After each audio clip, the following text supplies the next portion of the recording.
정용실의 뉴스 브런치.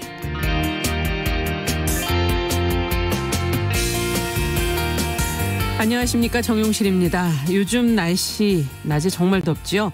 한낮에 차 안이나 밀폐된 공간에서 에어컨 없이 5분도 앉아있기 힘들 정도인데요. 그런데 경로당, 복지관 등 이 취약계층을 위한 무더위 쉼터가 코로나19 방역 때문에 문을 닫는 경우가 많아 이 쪽방촌 주민들, 특히 어르신들이 많이 힘들다고 합니다. 올해 더위가 역대급이라는 얘기가 있는데 이 여름 어떻게 날지 벌써부터 두렵기까지 하는데요. 쉼터 문을 열자고 하니 코로나에 취약한 노인들이 혹시 감염이 되지는 않을까, 또 문을 계속 닫아두려고 하니 집안에서 쓰러지는 분들이 나오지 않을까, 이래도 걱정 저래도 걱정입니다. 자, 이렇게 걱정하는 목소리가 커지면서 정부가 이 문제에 대한 대책을 내놓겠다고는 했는데요. 과연 어떤 대책이 나올지, 방역에 만전을 기하면서도 이 폭염 속의 취약계층들의 어려움을 좀 살피는 시원한 그런 대책이 나오기를 기대해 보겠습니다. 자, 6월 17일 수요일 정용실의 뉴스 브런치 시작하겠습니다.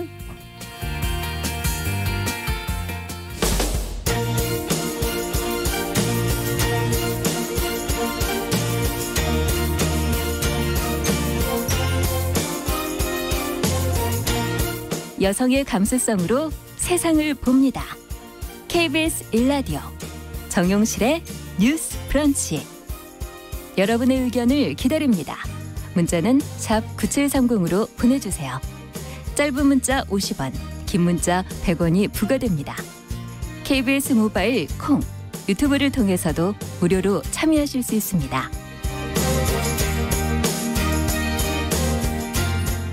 네, 정용실의 뉴스 브런치 시작하겠습니다. 오늘은 지금 텔레비전에서는 주택담보대출을 비롯한 부동산 관련 정부의 21번째 대책이 지금 나오고 있습니다. 발표 중이고요. 저희가 잠시 후 두 번째 질문으로 조금 요약해서 정리해서 좀 전해드리도록 하겠습니다. 뉴스픽을 그럼 시작해 보도록 하죠. 오늘 두 분 자리해 주셨는데요. 더 공감 여성정치연구소의 송문희 박사님, 안녕하세요. 네, 안녕하세요. 전혜연 시사평론가, 안녕하십니까? 네, 안녕하세요. 자, 오늘 첫 소식은 북한이 어제 그 개성공단 내 남북 공동연락사무소 폭발한 그 영상 사진들이 이제 보도가 됐더라고요. 청와대와 통일부 입장은 과연 어떻게 나왔는지 전혜연 평론가께서 먼저 좀 정리를 해 주시겠어요? 예, 남북 공동연락사무소를 보통 화해의 상징, 평화의 상징, 소통의 상징이라고 많이 부릅니다. 그 이유는 2018년 4월 27일 남북 정상이 합의한 판문점 선언에 따라서 그해 9월에 개성의 문을 열었고요. 네. 사실상 상시적으로 연락하면서 소통을 한다는 의미를 담고 있었습니다. 그런데 북한이 이 개성에 있는 남북 공동연락사무소 청사를 폭파하면서 사실 남북 관계에 있어서 경색 국면이 오는 거 아니냐라는 우려가 제기되고 그렇죠. 있는 상황입니다. 청와대와 통일부 모두 입장을 냈는데요. 특히 청와대는 이런 폭파 소식이 전해진 이후 긴급 국가안전보장회의 NSC 상임위원회 회의를 개최했고요. 예. 입장을 냈습니다. 김유균 NSC 사무처장이 브리핑을 통해서 밝혔는데 이제까지 정부가 대화, 협력, 소통을 강조했다면 이번 청와대 입장은 경고라고 요약할 수 있습니다.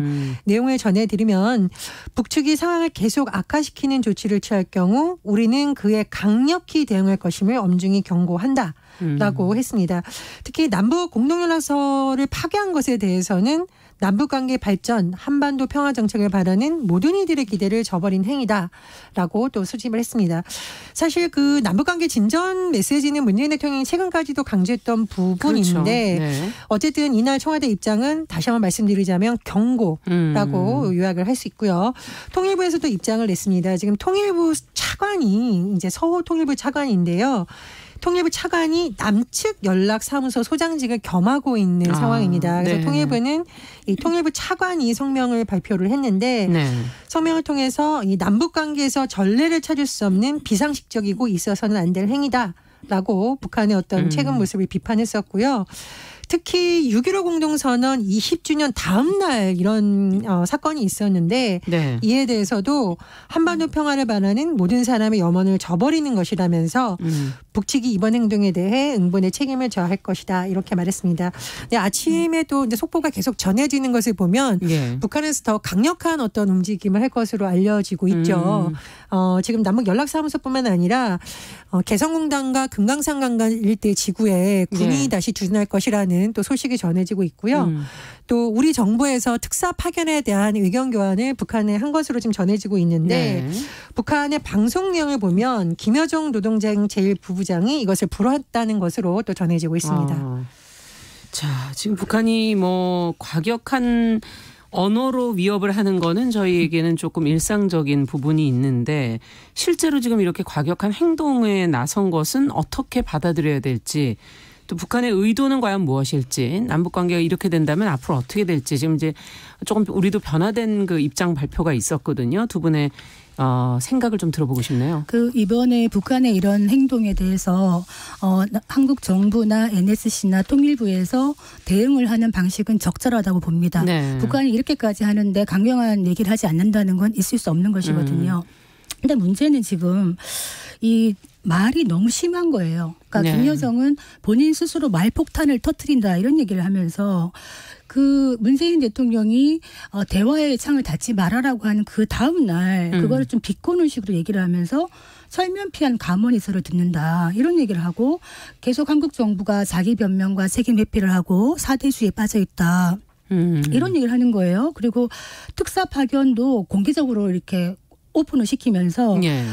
구걸을 했다. 남한 정부에서 특사 파견을 구걸을 했지만 우리가 강력히 불허한다. 그러면서 뭔가 노력하는 신중만 하지 말고 올바른 실천으로 보답해라. 이게 무엇이냐 하면 올바른 실천이 무엇이냐. 지금 북한의 상황을 보면은 올해가 북한이 완성을 해야 했던 사회주의 경제발전 5개년 계획이 마무리가 되어야 되는 해입니다. 그렇군요. 근데 지금 북한 경제가 굉장히 어렵습니다. 가뜩이나 어려운 데다가 코로나까지 겹쳐 있는 상황이기 때문에 그전에는 사실 중국이 좀 뒷배 역할을 하면서 문도 열어주고 이렇게 했는데 그것도 많이 지금 닫혀 있는 상황이고 대북 제재가 이제 몇 년을 가면서 촘촘하게 어떻게 보면 효과가 나타나고 있는 거예요. 네. 그러면은 북한이 생각할 때는 남한 정부가 우리 민족끼리 뭔가 할 수 있다 이런 얘기를 계속했는데 2019년 신년사에서도 김정은 위원장이 최고 존엄이 직접 개성공단 금강산 꼭 열겠다 이런 얘기를 했는데 네. 못하고 있다 이거예요. 이거는 남한 정부가 의지가 없는 것이다. 미국의 눈치를 보며 이런 불만을 이번에 퍼뜨리는 것인데 네. 문제는 지금 김여정의 입으로 통해서 나오는 거죠. 그러네요. 그렇다면은 예. 김여정이 그건 또 어떤 의미일까요? 김여정이 문재인 대통령에 대해서 직접적인 이런 아주 이상한 비난을 하고 있다면은 김정은은 무엇을 하는 것인가? 김정은은 최고 존엄이기 때문에 내가 상대할 것은 미국 트럼프, 중국 시진핑 그리고 문재인 대통령은 김여정한테 맡기는 거예요. 그렇게 됐기 때문에 이것도 하나의 외교라고 본다 그러면 김여정의 이런 담화에 대해서 한국 정부도 누가 맞대응을 할 것인가를 정해야 됩니다. 그래서 앞으로는 이런 부분을 해나가야 되지 않겠나 이런 생각이 드는데 네. 북한이 만약에 소외 접경 지역에서 뭐 군사훈련을 재개한다든지 NLL에서 불필요한 어떤 도발을 한다든지 네네. 이렇게 했을 때는 정말 강경한 모습을 보여야만이 더 사태가 악화되는 것을 막을 수가 있다 이런 생각이 듭니다. 어떻게 보십니까? 네, 강경한 모습이라는 것이 어떤 수위의 어떤 방식인지에 대해서는 아마 정부에서도 굉장히 고민을 하고 있을 것으로 보입니다.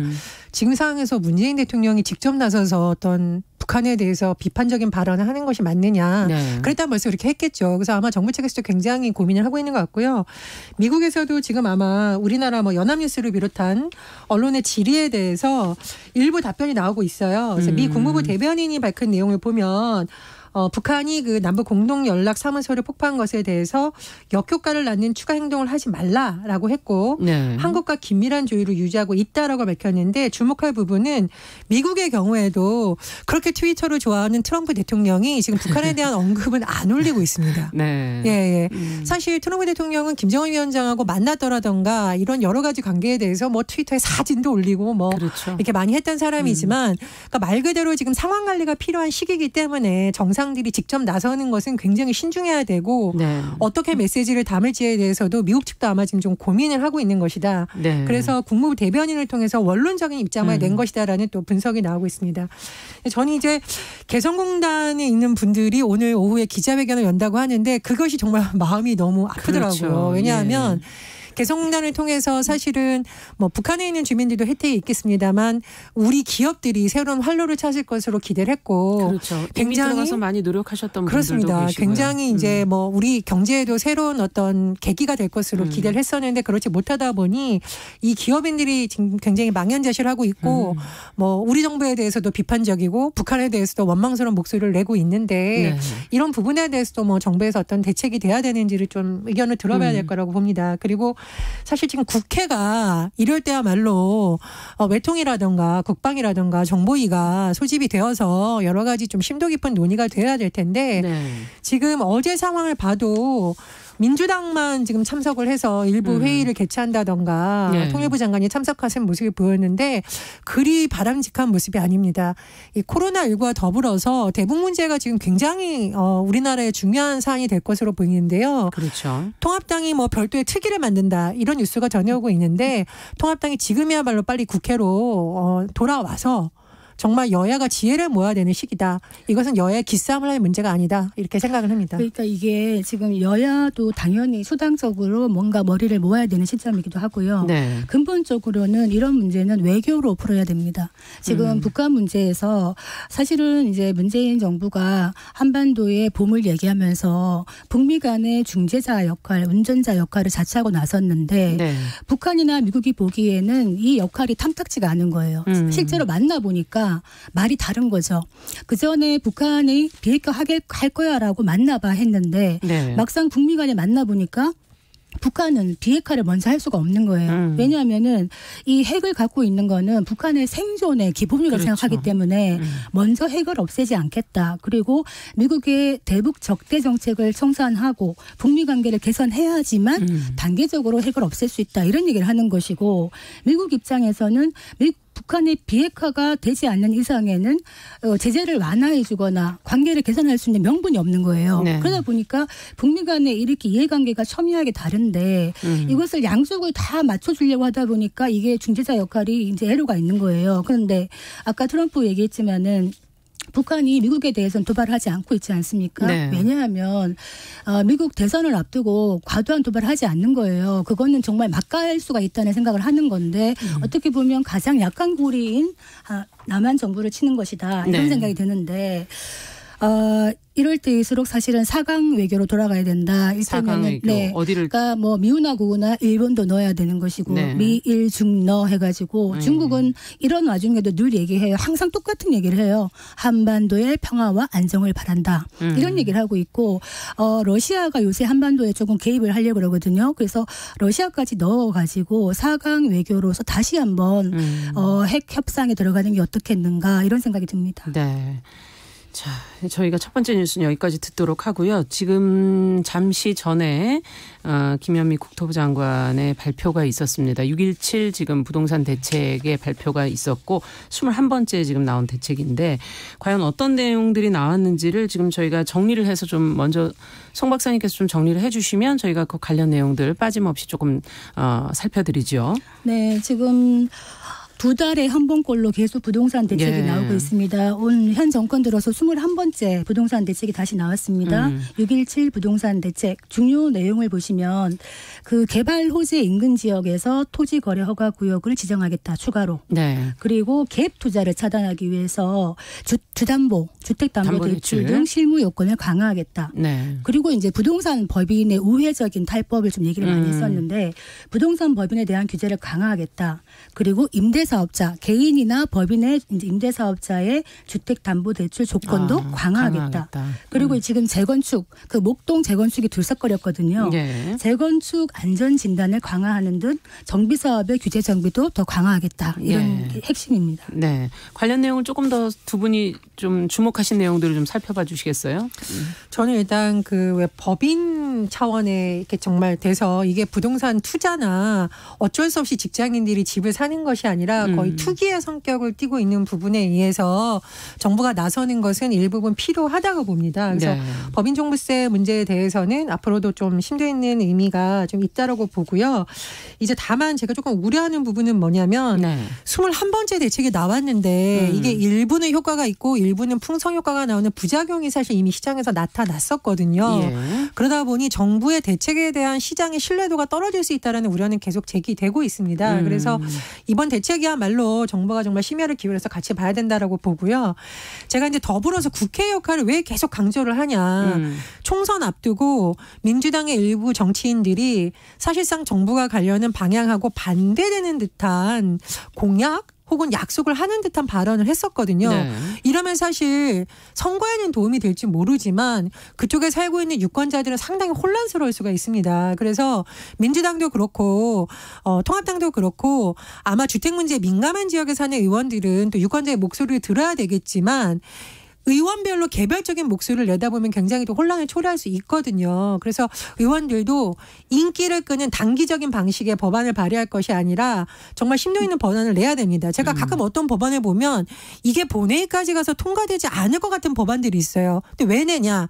내가 우리 지역 주민을 대표해서 이런 법안을 냈다라는 보여주기식 법안이 있거든요. 예. 저는 21대 국회에서 부동산 문제가 혹시 그런 법안의 주제가 되지 않을까 굉장히 우려스럽습니다. 그래서 여야 의원들도 부동산 문제에 대해서 만큼은 같이 고민을 좀 해봐야 그렇죠. 된다. 이건 전국민적 사안이라고 봐야 되는 것이 지역구 주민들의 일부 민원을 해결하는 방법으로 사용하는 것은 좀 자제해야 된다 이렇게 봅니다. 근데 사실 의원들은 집을 다 갖고 있잖아요. 한 채 이상으로 갖고 있는 다주택자도 많고 어떻게 보면은 이 부동산 문제에 대해서 그렇게 어떤 이해관계가 많다고 저는 생각을 안 해요. 문제는 내 평생에 집 한 채 갖겠다는 실수요자들이 문제인데 제가 부동산 전문가는 아닙니다만 제 주변에 보면은 지금 안 그래도 집을 한 채 살려고 했더니 대출 규제가 너무 이제 강화가 되다 보니까 현금을 들지 않으면은 집을 살 수가 없는 거예요.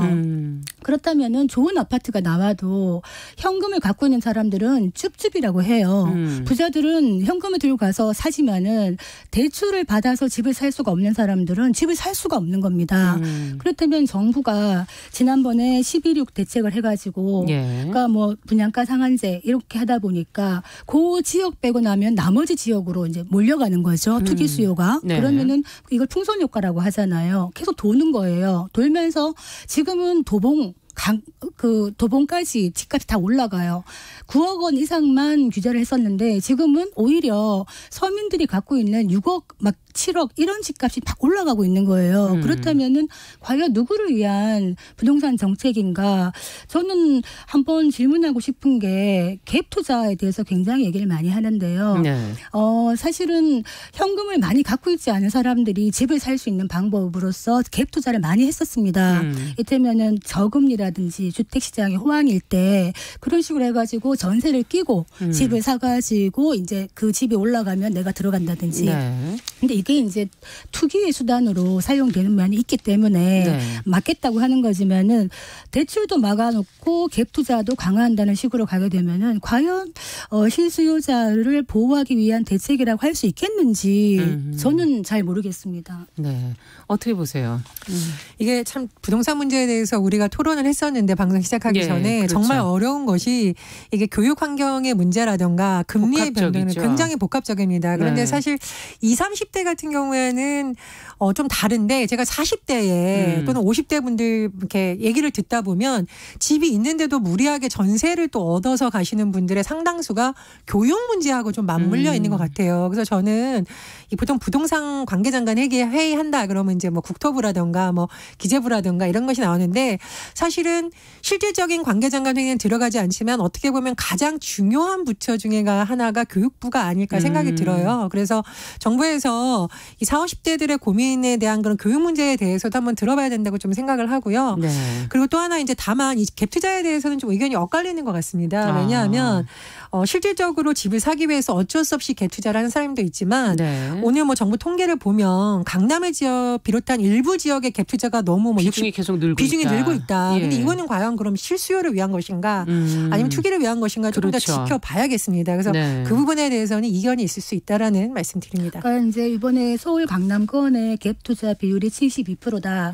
이거는 사실 투기 수요가 있을 수 있다는 거죠. 그렇기 때문에 지역별로 좀 들여다봐야 되지 않는가 싶고 사실 강남에 있는 오래된 아파트들 보면 많이 낡았어요. 그럼요. 그런데도 집값이 굉장히 비싸거든요. 왜냐하면 아까 말씀하신 대로 교육 여건, 학군 이런 걸 보기 때문인데 사실은 이런 전반적으로 연결이 되어 있는 부분이죠. 그런데 문제는 서울이나 수도권 지역을 이렇게 묶고 규제를 한다 된다 그러면은 이 지금 시중에 막 힘들다고 얘기하지만 이 유동성이 엄청나다는 거예요. 실제로 이 돈이 갈 데가 없다. 어디로 가느냐? 이 돈이 지방으로 간다는 거예요. 그래서 결국에는 지방의 집값까지 올라간다.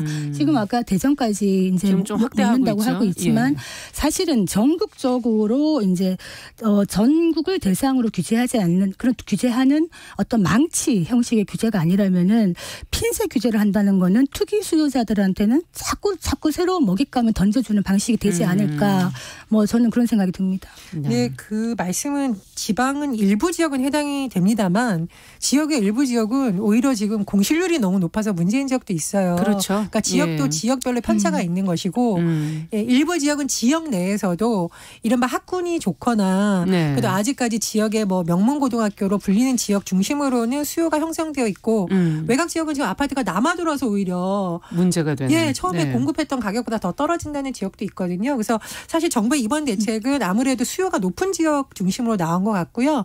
지역 문제는 또 다른 차원에서 살펴봐야 된다. 저는 이렇게 생각을 합니다. 그 참여정부 때도요. 가장 실패한 정책 중에 하나를 부동산 정책으로 하거든요. 사실은 서민을 위하는 정부였는데도 그렇기 때문에 그런 정책을 냈는데 오히려 집값이 폭등했다. 그때 집을 사지 못한 걸 후회하는 사람들이 많더란 말이에요. 그래서 문제는 뭐냐면 정책은 시장을 이길 수 없다. 이 주택이라는 거는 시장 자체의 어떤 주택의 논리와 유동성 이런 걸로 움직이는 건데 정책으로 규제할 수 있는 게 한도가 있다는 겁니다. 그래서 규제만이 정답이냐 오히려 민간이 집을 많이 좋은 곳에 지을 수 있도록 좀 더 풀어주는 거는 방법이지 않는가 이런 견해도 전문가들이 하는 걸 제가 들었고 저는 좀 긍정적으로 보는 거는 부동산에 대해서 그러니까 법인의 이름으로 이제 막 부동산을 구입을 해요. 그런데 이제 사실은 편법적으로 하는 경우가 많거든요. 이런 경우는 사실 좀 규제하는 것이 맞다 생각을 하고 또 이제 편법 증여가 많단 말이에요. 그러다 보니까 거래 자금을 이제 제출하라든가 자금 출처를 이런 거는 저는 긍정적으로 보여집니다. 네. 지금 수도권 서쪽 지역 뭐 경기 수원, 성남, 수정, 뭐 안양, 안산, 단원 뭐 이런 지역부터 해서 인천, 연수, 남동 또 서구, 대전 그리고 유성구 이렇게 투기과열지구로 지금 지정이 된 지역들이 있어서 앞으로도 수도권 서쪽 대부분 청주, 대전이 조정 대상 지역에 지금 포함됐다는 것 확인해 보시면 되겠습니다. 자, 끝으로 저희 간략하게 그러면 한 아이템만 더, 한 뉴스만 더 좀 살펴보도록 하죠. 여성을 무차별 폭행하고 달아난 가해자들에 대한 구속영장이 좀 줄줄이 기각이 됐어요. 그래서 여성들의 분노를 자아내고 있는데 왜 이게 계속 기각이 되는 건지 관련 내용을 좀 송 박사님께서 좀 정리를 해 주시겠어요? 네, 처음 보는 여성을 이제 무차별 폭행하고 상해를 입히는 이런 사건들이 많습니다. 네, 여기저기서 있었죠. 예, 여기저기 있는데 가장 최근에 저희가 방송했던 서울역 폭행 사건 기억나시죠? 그거에 대해서 구속영장이 2번이 기각이 됐습니다. 첫 번째는 긴급 체포 요건을 갖추지 못했다 해서 기각이 됐고 두 번째는 왜 기각이 됐느냐면 이거 여성 혐오 범죄가 아니다. 조현병 으로 인한 정신력으로 인한 것이기 때문에 이거는 또 그 수사에 잘 응했고 가족들이 정신병원에 입원을 시켰다 이런 얘기를 하면서 구속영장을 기각했는데 누리꾼들은 이거가 묻지마 범죄가 아니고 여성 혐오 범죄가 아니면 무엇이란 말인가. 조현병이 있다는 이유만으로 너무 가볍게 하는 게 아닌가 이런 비판을 좀 하고 있는 상황입니다. 네, 어떻게 봐야 되겠습니까? 지금 뭐 도주 우려가 없는지 있는지 이것으로 판단을 하는 것인지 또 피해자들은 어쨌든 불안에 계속 지금 떨고 있지 않습니까? 기각이 되게 되면 여러 가지 비판들이 지금 나오고 있는데 어떻게 보세요? 제가 예전에 이제 법원이나 이런 관련 취재를 하다 보면 구속영장을 발부해 주는 것에 대해서 판사들이 굉장히 고민이 많습니다. 왜냐하면 이제 불구속 수사 원칙이라든가 인권보호 차원을 많이 고려하는데 다만 제가 강조하고 싶은 점은 뭐냐면요. 여성이라든가 노인이라든가 아동 이른바 물리적으로 또 사회적으로 상대적으로 약한 사람들에 대한 이런 이른바 무차별 폭행 사건이 이 또 동일인 내에서 언제든지 일어날 수 있는 거거든요. 그래서 법원에서도 이런 범죄에 대해서는 좀 심도 있게 들여다볼 필요가 있다고 생각을 하고요. 특히나 지금 최근 이런 사건의 피해자들이 본인의 신변이 드러날 것을 각오하고서 2차 피해에 대한 두려움을 호소하고 있지 않습니까? 또 다른 가해가 가해질까봐 있을까? 내 신원이 노출됐을 경우 그 사람이 또 찾아올까봐 이런 우려가 제기되고 있는 상황이기 때문에 법원도 이런 범죄에 대해서 왜 피해자들이 이렇게까지 나서는지 그런 상황을 좀 앞으로는 반영해야 된다고 봅니다. 그 최근 1년간에 법원이 판결한 묻지마 범죄 사건의 피고인 5명 중에 1명이 조현병을 앓았다는 이유로 감형을 받았다 그래요. 그래서 근데 이 조현병 환자들이 저지른 범죄의 피해자가 여성인 경우가 더 많았고요. 노인이라든가 이런 분들이 신체적인 상해를 많이 받는다는 거예요. 네. 그런데 여기에 대해서 어떤 정신병력으로 기계적으로 감형하거나 하는 거는 좀 문제가 있지 않느냐. 네. 법원의 판결이 너무 낮다. 이런 견해도 있는데 단순히 정신병을 앓고 있는다고 해가지고 감형해서는 안 된다. 또 하나는 이 환자의 또 인권도 있지 않습니까? 네. 정신병력을 앓는 사람을 혼자 놔둬도 안 되는 거죠. 그렇죠. 사실은 이런 부분은 가족의 문제만이 아니라 지역사회가 같이 해야 되는 부분이기 때문에 이 묻지마 범죄가 언제 나를 향해서 올 수도 있다는 생각을 가지고 사실은 공동 대응을 해야 되는 시점이라고 봅니다. 네. 자, 오늘 뉴스픽 여기까지 얘기 듣도록 하겠습니다. 전혜연 평론가 또 더공감 여성정치연구소 송문희 박사 두 분 수고하셨습니다. 급하게 들어온 종합대책 정리해 주시느라 고생하셨습니다. 감사합니다. 감사합니다. 자, 정용실의 뉴스 브런치 듣고 계신 지금 시각 10시 31분 향해 가고 있고요. 라디오 정보센터 뉴스 듣고 오겠습니다.